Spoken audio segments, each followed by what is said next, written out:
It was an event. You dressed slightly better, and that first bite of a 15-cent burger tasted like the future. Think about what that means for just a moment. Really sit with it. In a decade already overflowing with invention and upheaval, when the space race was rewriting the outer limits of what human beings could dare to imagine, when television had invaded the living room and permanently altered how families speak, it cost 15 cents. It weighed perhaps 2 ounces, and it changed the world. You probably remember exactly where your first McDonald's was. Not vaguely, specifically. You remember the road, the town, the direction you were traveling. You remember who was in the car, what the weather was like, whether it was a weekday or a weekend, whether the light was strong or soft. And if you were a child, the first time you saw those golden arches rising against the sky, you remember the feeling in your chest that arrived the moment your eyes found them. Something between excitement and disbelief, the kind of feeling. Before we go any further, there are 2 things worth carrying with you as this story unfolds. 2 details that will come back to us later, resolved and made whole. The first is about the French fries. They tasted different then. Not better, perhaps, though many people who remember them will tell you with complete conviction that they were better, and they are not wrong to feel that way. But different in a way that was specific and deliberate and intentional. A flavor decision that was changed quietly, decades later, and never went back. The reason is something that most people alive today have never heard, but those who were there in the 1960s will recognize the instant it is named, because it lives in their memory, the way that all the best and most specific things live. The second is about something that appeared on the McDonald's menu in the early 1960s and was ordered by almost nobody. It sat there, quietly listed, for a brief window of time, and then it disappeared without ceremony and without regret. And today it is so completely and thoroughly forgotten that even passionate McDonald's historians sometimes raise an eyebrow. It was Ray Kroc's own idea. He was proud of it. He believed in it. And it was, by almost every available measure, a spectacular pineapple-scented failure. But those are stories for later in the afternoon. Right now, it is 1965. It is a Saturday in summer, or perhaps an autumn evening after the football game, or one of those long Sunday drives that has somehow, somewhere between the county line and the state highway, worked up an appetite that can no longer be resisted. Your father is turning the car off the main road, and there, through the windshield, against the sky, over the rooftops of the low commercial strip, there it is. The building itself stopped you. It was unlike anything else on the road, and the commercial road in any American town in the mid-1960s was already a fairly bold place. Gas stations with their bright competing logos, bowling alleys, drive-in theaters with their enormous beat. But McDonald's was different from all of it. It was clean and angular, and almost aggressively cheerful. A low, slant-roofed structure of red and white glazed tile that caught the afternoon light like something assembled directly from a child's most optimistic idea of what modernity shaped. The front of the building was mostly glass, great, wide, clear panes that let you see straight through to the kitchen. And in a moment we will come to what you saw through that glass, because what you saw through that glass was one of the few. But first, the arches. Oh, the arches. In those early years, the golden arches were not the symmetrical twin curves of the logo that has since been recognized on every continent on Earth. They were 2 separate parabolic structures, each one rising from the sides of the building like a pair of enormous gleaming parentheses, tall enough to dominate the surrounding roofline, catching the light and throwing it back in a color tee. Something new is happening on this street. When the sun dropped in the early evening and the neon came alive, the arches glowed against the darkening sky with a warmth that was impossible to ignore from 3 blocks away. A beacon that made every child and every passing car say the yes. Do you remember that? The question from the back seat, asked as if asking might help, already knowing the answer was sometimes no, and sometimes, on the very best days, yes. And when the answer was yes, when the car made the turn into the parking lot, there was a particular quality of anticipation that is almost impossible to describe to anyone who did not experience it in those years, before McDonald's was EV. The doors opened. You stepped onto clean, sun-warmed pavement, and the smell was already there. It arrived before you reached the window. It may have been detectable half a block away, if the wind was cooperative. A warm, complex, deeply compelling smell that was unlike anything coming from a home kitchen, a diner, a church supper, or anywhere else that fed people in 1965 America. It was the smell of beef sizzling on a flat steel grill at high heat, the specific intensity of very thin patties, cooking fast and releasing their fat in a sizzle that you could almost hear from the parking lot. Beneath that, the sweet sharp note of onions, diced so small they almost dissolved into the meat, and the tangy vinegar bright thread of ketchup somewhere underneath all of it, and the faint warm sweetness of milkshake mixing in the air, and over everything else, rich, savory, impossibly satisfying, the deep warm smell of beef tallow, because that is what the French fries were cooked in during those years, and that substance gave them a richness and a depth and a character. That smell reached into your chest and pulled you forward. You walked toward the building on pavement that was clean, conspicuously, deliberately, almost aggressively clean, because cleanliness was one of the foundational commitments that Ray Kroc had decided would define this enterprise from the fine. Cleanliness was written into the franchise agreements. It was inspected and enforced with a seriousness that struck some early franchisees as excessive and struck everyone else as the reason McDonald's parking lots looked the way they did, swept, bright, without the greasy inattention that charmed. The red and white tiles gleamed as if they had been polished that morning, which they had. The windows were spotless. The crew behind the glass moved with a practiced precision that made even first-time adult visitors pause and watch for a moment before placing their order. Through that glass you could see everything.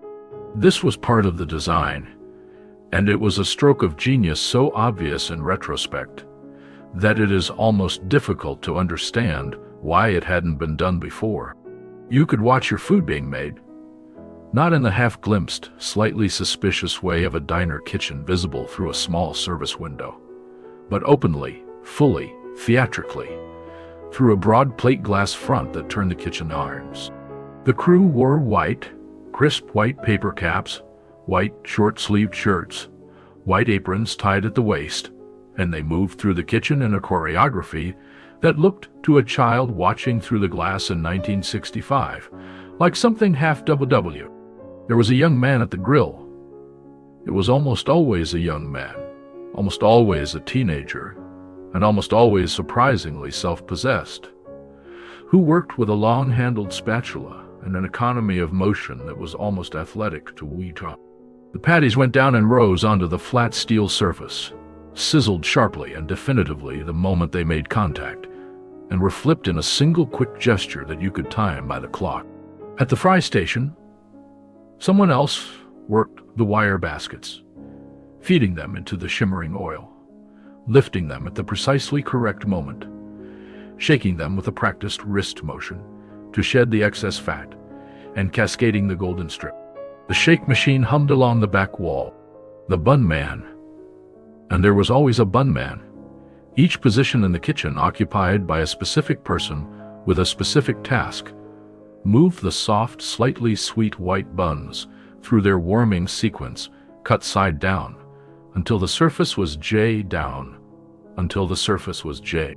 The ketchup went on in a confident squirt, the mustard in a thin, precise line, and the pickle, always the pickle, always exactly positioned, landed with a small, satisfying certainty that was somehow gratifying to watch even from outside. This was the Speedee Service System, named, with a certain mid-century charm, for a small chef mascot called Speedee, a cheerful, round-faced cartoon figure with a hamburger for a head, who appeared on early McDonald's signage in those years. The Speedee Service System had been invented, not by Ray Kroc, but by Richard and Maurice McDonald, the brothers who had opened a drive-in restaurant in San Bernardino, California, in the 1940s, and had grown so genuinely frustrated by the appetite. Ray Kroc, a milkshake machine salesman from Illinois who had been supplying the McDonald brothers with equipment, visited their San Bernardino operation in 1954 with the intention of selling them more machines. What he found instead was something he had never seen and could not stop thinking about. A kitchen that ran like a clock, a menu that fit on a single board, and a line of customers that extended across the parking lot at mealtime. He negotiated the franchise rights and opened his first McDonald's in Des Plaines, Illinois, in 1955. By 1960, the golden arches were appearing across the American Midwest and spreading in every direction. By 1965, there were more than 700 McDonald's restaurants operating in the United States. 700. Each one largely identical to the others, in layout, in menu, in procedure, in the white uniforms, and the red and white tiles, and the golden arches visible from the highway. Each one cooking the same hamburger to the same specifications. Each one promising, and this, in 1965, was genuinely, almost philosophically remarkable, that the meal you received in Des Plaines, Illinois, would taste exactly like the meal you received in Charlotte, North Carolina, or Tucson, Arizona. The idea of absolute, reliable, engineered consistency in a restaurant was, in 1965, close to radical. Consistency was not what American restaurants offered. Consistency was what McDonald's offered, and only McDonald's. And the difference was so pronounced that people who experienced it for the first time sometimes talked about it afterward in tones that were almost reverent. Consider what the alternative had been. Before McDonald's, a hamburger in America was a deeply local, deeply variable thing. At a diner, the quality of the burger depended on the cook who happened to be working that shift, on his mood, his attention, the quality of the beef he had been given, the temperature of the grill, whether he had been on his feet for 4. At a drive-in, where car hops and roller skates brought trays out to the windows, and the cooking happened somewhere invisible behind a screen door, you trusted the kitchen without being able to see it, and the trust was sometimes rewarded. And at a roadside stand, you took whatever arrived at the window and were grateful if it arrived hot. The backyard grill was the most consistent experience most families had with a hamburger, and even that depended on the pitmaster in charge of the afternoon. McDonald's removed all of that variability in a single systematic act of engineering. The patties were weighed to specification. The cooking time was calibrated to the fraction of a minute. The condiments were applied in measured amounts by practiced hands following a defined procedure. The result was a hamburger that was the same hamburger every time, made by someone you had never met, in a kitchen you were watching through plate glass. And the sameness of it, the sheer, reliable, quietly revolutionary sameness, was on. Do you remember your first McDonald's? Not just the location, but the specific personal geography of it. Was it in your hometown, or somewhere along the route of a family trip? The arches spotted from the highway and the car turning almost of its own accord. Was it a treat? A reward? A stop on a journey? And do you remember who decided to stop, and whether there was any debate about it? The walk to the window was short, but charged. There was no door to open, because there was no inside to enter. No indoor seating in those first years of operation, which was itself a small revolution in the very concept of what a restaurant could be. You approached a window set into the front of the building, stood on the clean pavement in the open air, and looked up at the menu board. Simple, direct, priced in a way that made adults read it twice to be certain they hadn't misunderstood. Hamburger, 15 cents. Cheeseburger, 19 cents. French fries, 10 cents. Pain, bear. Milkshake, 20 cents. Chocolate, vanilla, or strawberry. Soft drink, 10 cents. Coffee, 5 cents. 5 cents for a cup of coffee. A family of 4 could eat a complete meal. Burgers, fries, milkshakes for everyone, for well under $2. This was partly a reflection of what a dollar was worth in 1965, but it was also a deliberate, carefully considered, philosophically sustained commitment by Ray Kroc to keep a McDonald's hamburger within the reach of every American family. A meal at McDonald's was not a luxury. It was a democratic proposition, accessible to anyone who could find 15 cents in a coat pocket or a car ashtray. And 15 cents was an amount that most children in 1965 could locate with moderate effort and complete determination. You looked at the board and placed your order. And here is where the experience departed most dramatically from everything that had come before. The food arrived almost immediately, not in 5 minutes, not after a graceful interval during which you found your seat and settled in and perhaps reconsidered your order.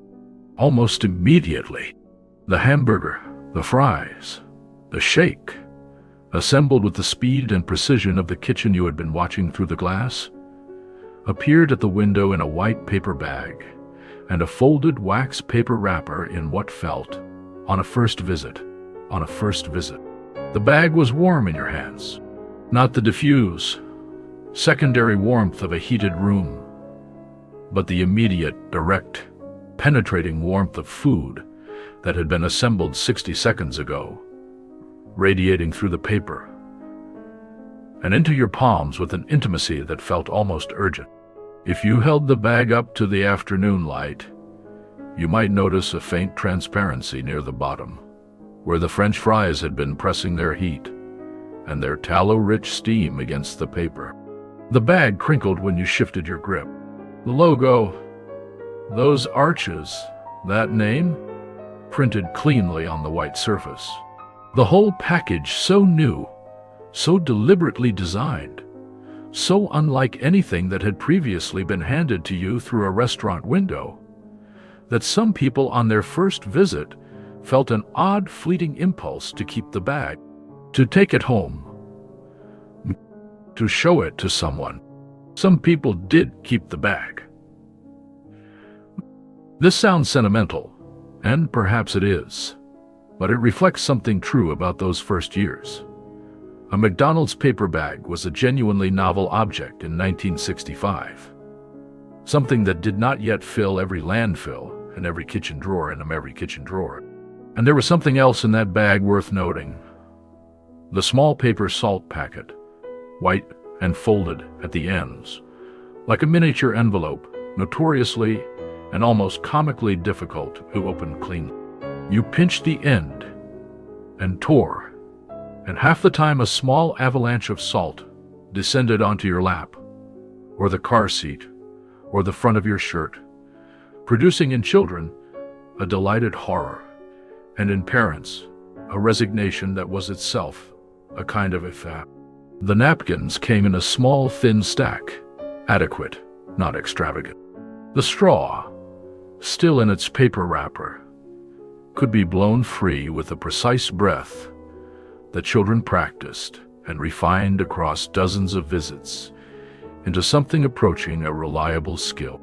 These are the small things. These are the things that memory holds most faithfully, often more faithfully than the larger impressions. The arches themselves, the shocking prices, the clean lines of the building. The small things are the texture of the experience, the proof that you were really there. You carried the bag to one of the outdoor picnic tables, smooth, clean, positioned in the parking lot with the same geometric intentionality as everything else about the operation. Or, more likely, back to the car. And here the ritual shift. The distribution of food inside a family car is a ceremony all its own. The careful passing of bags from the front seat to the back, the slightly too formal allocation of napkins, the small negotiation over milkshake flavors that never quit. The car filled within moments with the smell of McDonald's, a smell so specific and so persistent that it would cling to the upholstery for hours afterward, that would drift from the air vents on warm days for longer than that. And that, the hamburger was wrapped in wax paper. You unfolded it with a care that was instinctive. The paper fell away in deliberate sections, like the wrapping of a small gift, revealing the burger itself, soft, warm, perfect in its modest proportions. The bun was white and slightly sweet, and yielding in exactly the way a bun should yield, engineered for maximum tenderness and minimum interference with the contents. The patty was thin, thinner than a diner burger, thinner certainly than anything produced by a backyard grill with ambitions, and cooked all the way through in McDonald's fast, high-heat method, its outer surface deeply savory with the CR. The ketchup was exactly where you expected it. The mustard was a thin, precise line. The pickle, 2 slices, sometimes 3, placed with a confident hand you had watched through the glass, added a note of vinegar and crunch that cut through the richness of the beef and made the whole assembly snap into focus, the way a one-bite door. That was all it took. That first bite was not necessarily, by objective measure, the finest hamburger you had ever tasted. This is worth saying honestly. If your family maintained a good grill, or lived near a diner with a talented cook, or had grandparents who understood what to do with ground beef and a seasoned cast-iron pan, you may have eaten it technically, but the McDonald's hamburger was doing something else. It was doing something that had never been done before. At this price, at this speed, with this absolute and unwavering reliability, it tasted exactly like itself. Every time, everywhere. In Des Plaines or Dallas or Sacramento, in a McDonald's you had visited a dozen times, or a McDonald's you had never seen before. The burger was the same burger. This was not a small achievement. This was, in 1965, almost without precedent at the scale McDonald's was achieving it. And for families who were traveling, who had eaten uncertain meals at uncertain diners in uncertain towns, the knowledge that the Golden Arches meant something specific, something known, something safe in the deep sense of the word. That... Now let us talk about the fries, about what they actually were. You picked one up, always too hot, always slightly dangerous, always burning the fingertip and the tongue of anyone who moved too quickly. The exterior was crisp and golden and fragile in that particular perfect way of a properly fried potato. First, the brief resistance of the fried crust, and then the immediate yielding to the soft, steaming, yielding interior, the whole fit. The salt was coarse and applied with generosity, and had a tendency to gather at the bottom of the sleeve and leave your fingers white and pleasantly gritty. The paper sleeve itself, red and white in those years, or sometimes simply a fold of waxed paper inside the bag, held them upright in a bunch, too hot to hold comfortably, impossible to wait on. But beneath the salt, beneath the starch, beneath all of it, there was something else. A richness, a depth, a warmth that went beyond what you would expect from a fried potato. A flavor that was savory in a way that was almost meaty, that had a kinship with the burger, a shared note that made eating the two together feel like an act of completion rather than coincidence. This was the beef tallow. Through the entire decade of the 1960s, through the 1970s, and into the 1980s, McDonald's fried their French fries in beef tallow, rendered cattle fat, a substance that gave the potato strips a flavor profile closer to a well-cooked beef.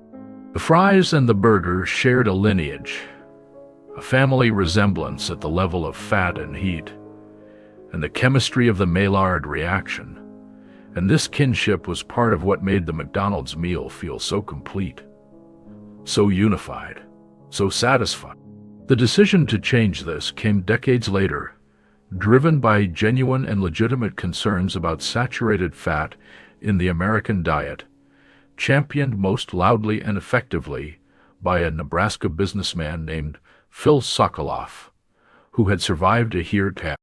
His full-page newspaper advertisements targeting McDonald's fries generated enough public pressure that by 1990, the beef tallow was gone, replaced with a blend of vegetable oils, and the flavor shifted, becoming cleaner, lighter, less co. The fries made today are good fries. They are competent, consistent, pleasant, but they are not the fries of 1965. Dort, bite. They were sorry. Battern, count 65. The fries of 1965 have been gone for more than 30 years, and if you are old enough to have eaten them, no amount of description will substitute for the memory that already lives in your mouth, specific and irreplaceable. What did you order that first time? The fries? The shake? The burger first? Can you still taste it? The milkshake deserves its own paragraph, because it was its own thing, entirely. At 20 cents, it was the most expensive item on the menu, and it was worth every penny of it.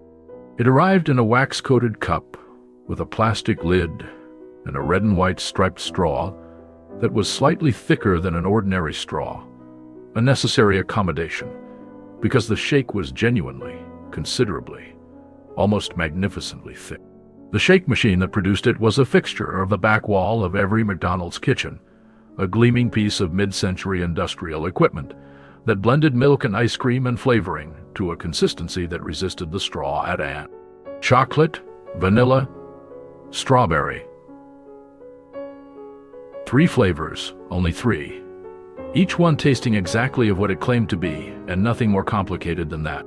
The cup was cold against your palm, condensation forming almost immediately in the warm air of the car. The straw stood at a slight angle, like a small flag planted in territory already claimed. You tilted the cup and applied effort, and the shake came through cold and thick and sweet, and it paired with the salty fries, the way that salt and sweet have always paired, each making the other more vivid, more necessary, more right. Unnecessary, more right. All of this, the burger, the fries, the shake, the clean wax paper, the warm bag, the striped straw, had been imagined and designed and systematized, not in a corporate headquarters by a committee of executives, but in a hamburger stand in a hamburger stand in it. They had arrived at the Speedee Service System, not through grand strategic vision, but through a very practical frustration with how long things were taking and how much of their operation was wasted on complexity that served no one. The simplification they enacted, reducing the menu, eliminating the car hops, redesigning the kitchen around efficiency, was an act of radical common sense. And it changed everything. Now, about the parking lot. You were not alone in it. In the mid-1960s, McDonald's was new enough that every visit still carried a quality of shared discovery, and the parking lots reflected this. Families pulled in and ate in their cars. The windows cracked to let in the evening air, the radio murmuring, the bag being passed between the front seat and the back. Children pressed their faces against the glass of the building and watched the kitchen crew with the focused, wondering attention that children give to things they cannot quite believe are real. A father counted coins at the window with careful, quiet pride, explaining to the young man taking his order that this was their first time here, had been hearing about it, and the young man, to his credit, handled this information with teeth.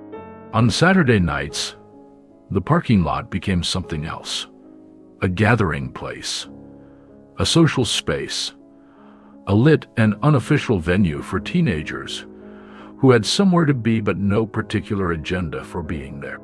They leaned against cars. They shared fries. They talked with the slightly heightened intensity of young people who have found a place that belongs to them. Not school, not home, not supervised exactly, but not entirely free either.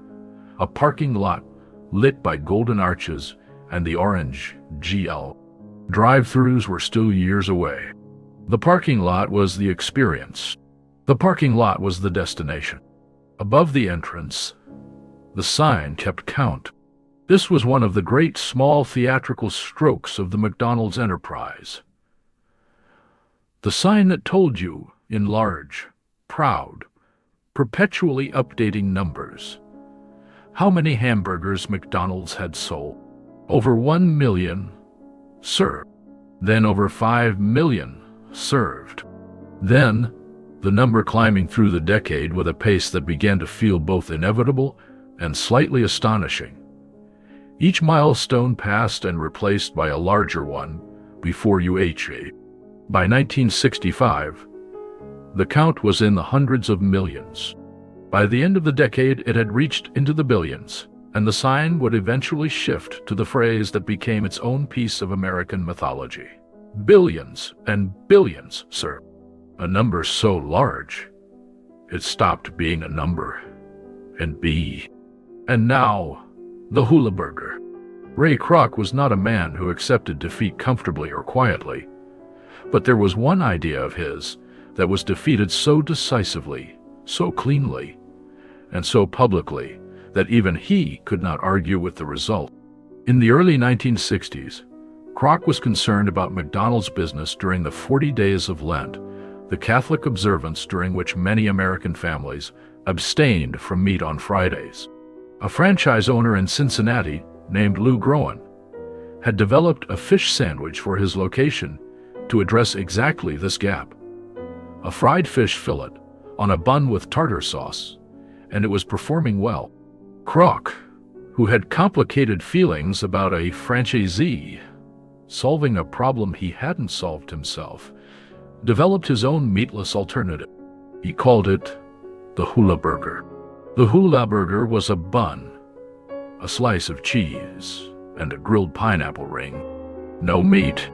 It was Kroc's vision of a modern, tropical, cheerful, meatless sandwich that would satisfy the Lenten diner who wanted something warm and filling and different. He tested it directly against Groen's fish sandwich in 1962, placing both on the menu simultaneously in select locations and waiting to see what happened.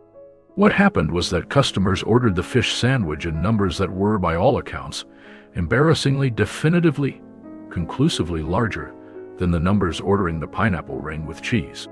The Hulaburger was removed from the menu with a speed that the Speedee Service System itself might have admired, and Lou Groen's fish sandwich became the Filet-O-Fish. Introduced nationally in 1965. The same year it joined the permanent. Ray Kroc acknowledged eventually that he had been wrong. He was a man who believed in what worked, and the Hulaburger had not worked. The filet-o-fish worked. The lesson was absorbed, and Kroc moved on. But for that brief window of time in the early 1960s, if you had walked up to the right McDonald's window and squinted at the right menu board, you would have seen it there. A grilled pineapple ring, sitting quietly between the hamburger and. History is full of these small human failures. They make the successes more interesting. The Big Mac arrived in 1968, the invention of a franchise owner in Uniontown, Pennsylvania, named Jim Delegati, who wanted a larger sandwich for larger appetites and produced something so successful that it became one of the most recognized. By the end of the decade, the menu had grown carefully, deliberately, each edition tested before it was committed to the board. But the core remained unchanged and unchangeable.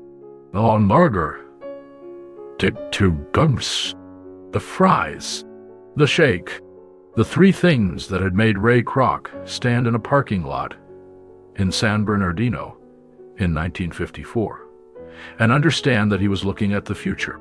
By 1967, that future had crossed a national border. The first McDonald's outside the United States opened in Richmond, British Columbia, in Canada. A quiet, almost tentative step beyond the American coast that would eventually become one of the most consequential expansions in the history of. The Golden Arches were becoming, by the end of the decade, an international symbol of American efficiency and American confidence, and American affordability, and also, for those who looked at them with more ambivalence, of a kind of America. But that ambivalence was for the future. In 1965, in a parking lot in your hometown, with a warm bag in your hands and the smell of the kitchen still in the air, none of that larger story had arrived yet. In 1965, the Golden Arches simply meant something wonderful is available here. Ronald McDonald was beginning to take shape by 1965, his image refined and nationalized from the original television commercials that had aired in Washington, D.C. 2 years earlier, where a large clown character had been played by a radio personality named Willard Scott, later famous as the Today Show's weatherman, in a costume assembled from hamburger imagery and the particular bravado of early Lolo. The clown had not yet become the globally recognized figure he would eventually be. In 1965, he was still something you encountered in some markets and not others, a cheerful, slightly surreal presence on posters and in commercials, not yet at. Before Ronald, there had been Speedee, the hamburger-headed mascot of the original McDonald's signage, cheerful and round and somehow perfectly representative of the decade's confidence in speed and cleanliness, and the promise of a future. If you were old enough to have seen Speedee on a McDonald's sign, you are old enough to have been present at the very beginning of something. There is a question that lurks honestly at the edge of all this nostalgia, and it deserves a direct answer. Was the food actually good? Yes.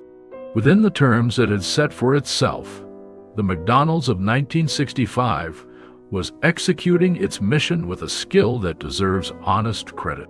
The beef was not premium. The ingredients were not artisanal. The bun was engineered for consistency, not character. But the fries, cooked in beef tallow, were by the consensus of everyone who remembers them genuinely excellent, crisp, savory, immediately satisfying, the standard against which all subsequent fast food fries have been measured. The hamburger, thin and hot and precisely seasoned, was exactly what a 15-cent hamburger should be, and was often better than that. The milkshake was thick and cold and real in the way that matters, which is the way of tasting like the thing it claimed to be.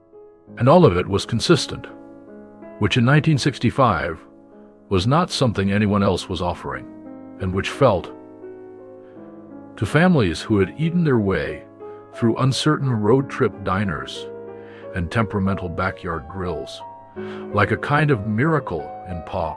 The afternoon was long now. The sun had tilted into its late angle, the light coming through the windshield in that particular golden slant that turns everything warm and slightly cinematic. If you were eating in the car, the windows were cracked just enough to let in the evening air alongside the smell of the food. The complex, warm beef and tallow smell of McDonald's mixing with the coolness coming through the gap at the tube. The last fry was always a negotiation. It was in the bottom of the bag, slightly cooler than the rest, limp perhaps at one edge, carrying the accumulated salt and warmth and wax paper residue of the 20 fries that had preceded it.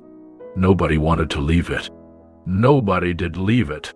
You reached into the bottom of the bag with 2 fingers and pulled it out and ate it, and it was still good, still salty, still warm in the way of something that remembers being hot. And the bag, now empty, now slightly translucent where teased. The shake cup, now mostly liquid at the bottom, clicked against whatever surface it rested on. The wax paper from the burger sat in a small, ketchup-marked nest in your lap or on the seat beside you. The car smelled entirely of McDonald's, which was the smell of the afternoon, the smell of the whole event, and would remain faintly in the upholstery through the drive home and beyond. The car started. The parking lot moved behind you. And if you were a child in the back seat, which you very likely were, you turned and looked through the rear window as the golden arches receded, still glowing against the early dusk sky. That particular amber warmth against the blue of the... When did it stop feeling like an event? That is the harder question, the one that sneaks up on you in the middle of all the warm remembering. When did McDonald's shift from destination to background? When did the golden arches stop being something you looked for and become something you simply saw? Was it gradual? A slow, imperceptible normalization across 100 visits, each one slightly less remarkable than the last? Or was there a specific afternoon when you walked up to a McDonald's window and realized, with a small, quiet surprise, that you felt nothing in particular about it? Most people cannot name the moment. It happened the way the most important transitions happen. Not in a day, but across a decade's worth of ordinary Tuesdays.